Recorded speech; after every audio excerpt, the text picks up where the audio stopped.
పరీక్ష 2 స్టార్ట్ కాబోతుంది big boss season 10కి. దీంట్లో లైక్ వెళ్ళడానికి కామనర్స్కి మీకు తెలిసినంత మటుకు ఇన్ఫర్మేషన్ చేస్తుంది. అగ్ని పరీక్షకి అప్లికేషన్ పెట్టుకోవడానికి ఇంకా ఓన్లీ 3 డేసే టైం ఉంది. ఎవరైనా అప్లికేషన్ని ఫిల్ చేయాలనుకుంటే చాలా సింపుల్. అందులో ఏమి మన మొబైల్ నెంబర్ అడుగుతారు, కాంటాక్ట్ నెంబరు, మన పేరు ఉంటుంది, అలాగే మన జీమెయిల్ ఐడి అడుగుతున్నారు. అలాగే ఒక వీడియో పెట్టాలన్నమాట.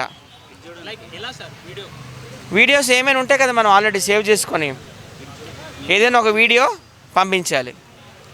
అది సింగింగ్ వీడియో కావచ్చు, డ్యాన్సింగ్ వీడియో కావచ్చు, ఏదైనా డైలాగ్ చెప్పే వీడియో కావచ్చు, ఎనీథింగ్. నవరసాల్లో ఏ రసమైనా పెట్టేయచ్చు. సో అందరికి కూడా ఆల్ ది వెరీ బెస్ట్. మా ఫ్రెండ్ ఉప్పల బాలు పేరు కూడా వచ్చిందని విన్నాను, చాలా సంతోషంగా ఉంది. ఎందుకంటే బిగ్ బాస్లోకి వెళ్ళాలంటే ఫస్ట్ హౌస్ కీపింగ్ తెలియాలి, అన్నీ ఓడ్చడం రావాలి. బాలు ఆల్రెడీ అందులో వర్క్ చేసి వచ్చాడు కాబట్టి అందులో బాలు బాగా ప్రావీణ్యుడు అనుకోవచ్చు. అలాగే వంటలు కూడా చేయాలి. అక్కడికి వస్తున్నా తర్వాత వంటలు కావాలి, కుకింగ్. బాలు అయితే north Indian, south Indian, Chinese అన్నీ బాగా చేస్తాడు. తర్వాత బాలుకు మసాజులు కూడా వచ్చు. నాగార్జున గారికి ఎప్పుడైనా బాడీ పెయిన్ వస్తే థాయ్ మసాజ్, గోవా మసాజ్ అన్ని మసాజులు చేస్తాడు. లాస్ట్ పాయింట్కి వద్దాం, ఎంటర్టైన్మెంట్. బాలు అంటేనే ఎంటర్టైన్మెంట్, ఎంటర్టైన్మెంట్ అంటేనే బాలు. సారీ కట్టుకొని ఇంకా షాక్ అయ్యారంటే నాగార్జున షాక్ అయిపోవడం పక్క. అన్ని గేమ్స్ వచ్చానికి, ఫిజికల్ గేమ్స్, మంచి ఆటగాడు, అన్నీ కూడా పోటుగాడు కూడాను. సో దయచేసి ఉప్పల బాలుకి బిగ్ బాస్ 10లో అవకాశం ఇవ్వండి. నాగార్జున గారు గ్రీక్ వీరుడు, మన్మధుడు. లేదు ఈసారి పడదనుకుంటున్నాను నేను. ఖచ్చితంగా ఉప్పల బాలుకి ఛాన్స్ ఇస్తారని అనుకుంటున్నాం. మేము కూడా షాపింగ్ చేసుకుంటాం రేపో ఎల్లుండో. మంగ్లీ గారు చాలా బిజీ ఆర్టిస్ట్ అండి. ఆమె రేంజ్ మారిపోయింది కదా. ఇప్పుడు జవాన్ మూవీకి కూడా ఆమె పాటలు పాడింది. జవాన్ అంటే షారుఖ్ ఖాన్ మూవీ లెవెల్కి వెళ్ళిపోయింది ఆమె. ఒకప్పుడు చిన్న చిన్న ఆల్బమ్ సాంగ్స్ చేసుకునేది. ఆమె రేంజ్ మారింది కాబట్టి ఆమె వెళ్తుందని నేనైతే అనుకోవడం లేదు. ఎందుకంటే ఆమె ఒక లైవ్ షోకే ఒక 20 లక్షలు 25 లక్షల తీసుకుంటుంది. వీళ్ళు 1 వీక్లో 2 లక్షలు 3 లక్షలు ఇస్తారు. ఇది చాలా చిన్న పేమెంట్ కదా. సో మంగ్లీ గారు వెళ్ళరని అనుకుంటున్నారు, నేను అనుకుంటున్నాను. అవన్నీ దొంగ కేసులండి. ఇప్పుడు నాతో వచ్చి ఇందాక సెల్ఫీ దిగాడు, అలాగే మంగ్లీతో అందరూ ఫోటోలు దిగి ఆమెని పాపము కిందకి లాగేశారు. కానీ ఆమె చాలా కింద నుండి పైకి వచ్చినట్టు వ్యక్తి. ఆమె ఆదివాసీ గిరిజన మహిళ. ఆమె మీద అనవసరంగా పాప కేసులు పెట్టారు, అనవసరంగా బుర్ర చల్లారు. ఆమెకి ఆ మైక్రో ఫైనాన్స్ స్కామ్కి ఎటువంటి సంబంధం లేదు. నేను ఆ రోజు అదే చెప్తున్నాను, ఈరోజు అదే చెప్తున్నాను, రాసి పెట్టుకోండి. మంగ్లీ గారు కూడా మీడియా ముందుకు వచ్చి అదే చెప్పారు పంజాగుట్ట పోలీస్ స్టేషన్లో.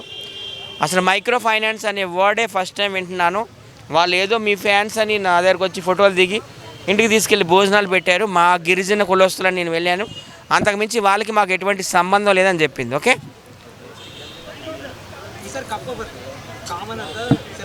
కామనర్దే కప్పు. ఎందుకంటే మనం గత చరిత్ర తీసుకుంటే పల్లవి ప్రశాంత్ ఆయన ఒక కామనర్గానే వెళ్ళాడు, కప్పుకు తీసుకొచ్చాడు. తర్వాత జవాన్ పడాల కళ్యాణ్ విజయనగరం, ఆయన కూడా కప్పు తీసుకొచ్చాడు. నెక్స్ట్ ఉప్పల బాలుదే కప్పు. ఓకే, సింపతి కాదు, హార్డ్ వర్క్ చేయాలి. పెద్ద పెద్ద సెలబ్రిటీస్ ఏం పెద్ద గేమ్లు ఆడరండి, వాళ్ళు రిలాక్స్ అవుతుంటారు సోఫాల్లో. మీరు బిగ్ బాస్ చూస్తుంటారా? కామనర్సే పాపం చాలా కష్టపడుతుంటారు. లాస్ట్ టైం ఆ డెమాన్ పవన్ కానీ ఈ పవడాల కళ్యాణ్ కానీ చాలా కష్టపడ్డారు. ఉప్పల బాలు చాలా కష్టపడతాడు. విన్నర్ కాకపోయినా ఖచ్చితంగా వెళ్తాడు, సెలబ్రిటీ హౌస్లోకి అడుగు పెడతాడు అని మేమందరం కూడా ఆశిస్తున్నాం. అందరూ కూడా సపోర్ట్ చేయండి. ఎందుకంటే ఉప్పల బాలు కూలి బిడ్డ, రైతు బిడ్డకి అవకాశం ఇచ్చారు, ఇంకా జవాన్ బిడ్డకి అవకాశం ఇచ్చారు. ఈసారి కూలి బిడ్డకి కూడా అవకాశం ఇవ్వండి. నేను వెళ్ళానండి, నాకు ఇంట్రెస్ట్ లేదు. బాలు కోసం అయితే మేమందరం మా టీం అందరం ట్రై చేస్తున్నాం. నేను కావచ్చు, బషీర్ మాస్టర్ కావచ్చు, ఆవేశ స్టార్ కావచ్చు, నట్నం స్టార్ కావచ్చు. నాకు ఇంట్రెస్ట్ లేదు. ఉన్న పేరు చాలు. ఎంత అందమైన ప్రపంచాన్ని వదిలి నేను ఉండలేను, అది నా పర్సనల్. మొబైల్ వదిలి ఉండలేను, నా ఫ్రెండ్స్ని వదిలి ఉండలేను, కృష్ణకాంత్ పార్క్ని వదిలి కూడా ఉండలేను, నిన్ను వదిలి కూడా ఉండలేను. సో ఎంత అందం, అది నా పర్సనల్ అండి. It doesn't mean that Bigg Boss is bad. Bigg Boss is 100% good. అది అందరికి కూడా మంచి ప్లాట్ఫాము. చాలామంది అక్కడికి వెళ్ళిన హీరోలు కూడా అయ్యారు. రాహుల్ సిప్లిగంజ్ కావచ్చు, డీమ్యాన్ పవన్ కావచ్చు, ఇలా చెప్పుకుంటూ పోతే చాలా పేర్లు ఉన్నాయి. చాలా మంచి ప్లాట్ఫామ్. నాగార్జున గారికి ధన్యవాదాలు. ఈసారి మాత్రం షాక్ అయ్యారు. ఉప్పల్ బాలుకి మాత్రం ఖచ్చితంగా ప్లేస్ ఇవ్వాలని డిమాండ్ కాదు, రిక్వెస్ట్ చేస్తున్నాను. మీరందరూ షాక్ అవుతారు చూడండి బాలు వెళ్ళినాక. బాలు కానీ బిగ్ బాస్లోకి వెళ్ళాడంటే మీరు అందరూ ఇంక టీవీలకు అతుక్కుపోతారు. ఇంతకుముందు టీఆర్పీ 25 ఉండేది అనుకుంటా, ఈసారి 40కి వెళ్ళిపోతుంది టీఆర్పీ. ఇండియాలోనే ఇంకా నెంబర్ 1 షోగా అయిపోతుంది.